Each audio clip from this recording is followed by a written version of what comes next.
ভারতীয় জনতা পার্টির নৈহাটি মণ্ডল 2 এর উদ্যোগে মালদার মোথাবাড়িতে হিন্দু সম্প্রদায়ের উপর বর্বরোচিত আক্রমণ লাগামহীন হিংসার প্রতিবাদে পাশাপাশি সুপ্রিম কোর্টের নির্দেশে যোগ্য শিক্ষকদের চাকরি চলে যাওয়ার প্রতিবাদে মিছিল অনুষ্ঠিত হলো। এই প্রতিবাদ মিছিলটি নৈহাটি স্বপ্নবিথি পার্ক থেকে শুরু করে অরবিন্দ রোড হয়ে রামকৃষ্ণ মোড় গিয়ে শেষ হয়। উক্ত প্রতিবাদ মিছিলে উপস্থিত ছিলেন বিজেপি নেতা কৌস্তব বাগচি, ব্যারাকপুর সাংগঠনিক জেলা যুব মোর্চার সভাপতি বিমলেশ তিওয়ারি এবং অন্যান্য নেতৃবৃন্দ। প্রতিবাদ মিছিলটি রামকৃষ্ণ মোড়ে এসে শেষ হয়। মুখ্যমন্ত্রী মমতা বন্দ্যোপাধ্যায়ের কুশপুতুল পোড়ানো হয়। সংবাদ মাধ্যমের মুখোমুখি হয়ে বিজেপি নেতা কৌস্তব বাগচি বলেন, যোগ্য অযোগ্য শিক্ষকদের চাকরি চলে যাওয়ার জন্য মমতা ব্যানার্জিকে দায়ী করলেন। দেখুন নৈহাটি থেকে সতীনাথ ভট্টাচার্যের বিস্তারিত রিপোর্ট।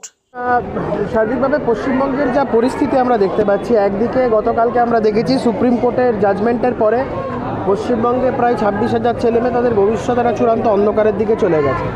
আমি যোগ্য অযোগ্য সবটা ধরেই বলছি, যারা পয়সা দিয়ে চাকরি পেয়েছে তাদের চাকরিটাও যেমন গেল, তাদের টাকাটাও যেমন ফেরত দিতে হবে।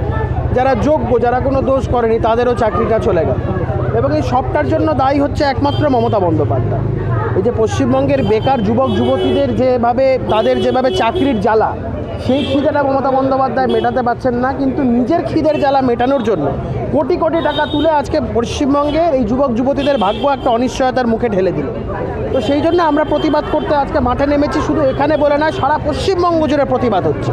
আমি গতকালকেই বলেছিলাম, যারা চাকরি হারিয়েছে তাদের উচিত তৎক্ষণাৎ কালীঘাট ঘেরাও করা। আমি এখনও তাদেরকে বলবো, তাদের এখনও উচিত কালীঘাট ঘেরাও করা। কোনো শান্তিপূর্ণ নয়, যা কিছু করার দরকার করা উচিত। মুখ্যমন্ত্রীর বাড়ি ঘেরাও করবে। হরিশ মুখার্জি রোডের এই গরুচর কয়লা চোরটা অত বড় একটা বাড়ি তৈরি করেছে, হাজার হাজার কোটি কোটি টাকা খরচা করে, সেটা এই চাকরি চুরি, গরু চুরি, কয়লা চুরির পয়সায়। আমি বলছি, শান্তির ঠেকা একমাত্র বাংলার যুব সম্প্রদায় বা আমরা কেউ নিয়ে বসে নেই। কোনো শান্তি সম্প্রীতি কোনো কিচ্ছু না, মুখ্যমন্ত্রীর বাড়ি ঘেরাও করা উচিত। এই যে এতগুলো ছেলেমেয়ের ভবিষ্যৎ নিয়ে মুখ্যমন্ত্রী ছিনিমিনি খেললো, এটা নিয়ে মুখ্যমন্ত্রীর বাড়ি ঘেরাও করা উচিত। তাই আমরা বলছি, আমরা এই নিয়ে যেমন প্রতিবাদ করছি, যারা চাকরি হারিয়েছে তাদের উদ্দেশ্যে বলবো, এই 7 তারিখে মুখ্যমন্ত্রীর ঢপের বৈঠকে দয়া করে যাবেন না, মুখ্যমন্ত্রীর ফাঁদে পা দেবেন। আমি রাজ্যের বিরোধী দলনেতা, তিনি বলেছেন যে তিনি হ্যাঁ বা না কোনো কিছুই বলবেন না। তিনি একটা মানবিক জায়গা থেকে বলেছেন, কারণ যারা এখনও অবধি চাকরি হারিয়েছে তারা হয়তো কোথাও আস্থা রাখছেন যে মুখ্যমন্ত্রী যদি কোনো কিছু করে দেয়।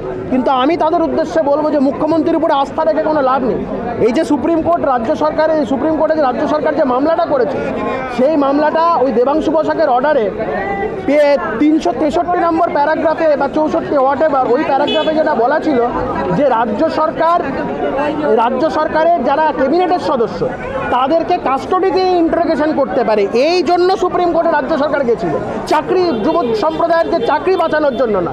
যাদের আজকে চাকরি হারিয়েছে তাদের চাকরি বাঁচানোর জন্য রাজ্য সরকার যায়নি। তাই মুখ্যমন্ত্রীর ফাঁদে যেন এরা না পারে। বন্দ্যোপাধ্যায় বলেছেন যে সিপিএম বিজেপি মিলিতভাবে এই বেকার ছেলেগুলো মেয়েগুলোকে বেকার করে দিচ্ছে। সিপিএম বিজেপিকে দায়ী করেছে। সিপিএম বিজেপি তো সরকার চালাচ্ছে না, বাংলার মানুষ দেখতে পাচ্ছে সরকারটাকে চালাচ্ছে। সিপিএম বিজেপি নেতার বাড়ির খাটের তলা থেকে কোটি কোটি টাকা উদ্ধার হয়নি। পার্থ চট্টোপাধ্যায় সিপিএম বিজেপির নেতা নয়, মানিক ভট্টাচার্য বিজেপির নেতা নয়, যারা গ্রেপ্তার হয়েছে ফোন ছুঁড়ে ফেলে দেয় জীবন কৃষ্ণবাবু, সে বিজেপির নেতা নয়। মমতা বন্দ্যোপাধ্যায়ের সরকারের, মমতা বন্দ্যোপাধ্যায়ের দলের লোকেরা এই দুর্নীতির সাথে জড়িত এবং তারা গ্রেপ্তার হয়েছে। আজকে অভিজিৎ গঙ্গোপাধ্যায়কে মিন করে বলছেন, তো আজকে অভিজিৎ গঙ্গোপাধ্যায় ছিলেন বলে প্রথম এই দুর্নীতিটা সামনে এসে। আজকে যে অভিজিৎ গঙ্গোপাধ্যায় কথাগুলো বলছেন যে এখনও অবধি করা সম্ভব, মমতা বন্দ্যোপাধ্যায়ের উদ্দেশ্যে বলেছেন যে কমিটি গঠন করে এখনও অবধি করা সম্ভব। মমতা বন্দ্যোপাধ্যায় সেই নিয়ে কোনো সদিচ্ছা দেখাচ্ছেন? মমতা বন্দ্যোপাধ্যায় এখনও রাজনীতি করে যাচ্ছেন। এই সমস্ত বিজেপি সিপিএমের উপরে দোষ চাপিয়ে মমতা বন্দ্যোপাধ্যায় ভাবছেন বৈতরণী পেরোবেন। এদের ভবিষ্যৎ কী হবে? ভারতীয় জনতা পার্টির সরকার হলে যোগ্য চাকরি প্রার্থীদের, যারা চাকরি করেছেন, যে সমস্ত যোগ্য ছেলেমেয়েরা যারা রয়েছেন, তাদের ভবিষ্যৎ কোনো অনিশ্চয়তার মধ্যে থাকবে না। গতকাল বিরোধী দলনেতাই কথা বলেছেন। আমি শুধু আপনাদের মাধ্যমে বলবো, যারা চাকরি হারিয়েছেন তাদের উদ্দেশ্যে বলবো, মুখ্যমন্ত্রীর ঢপের বৈঠকে যাবেন না।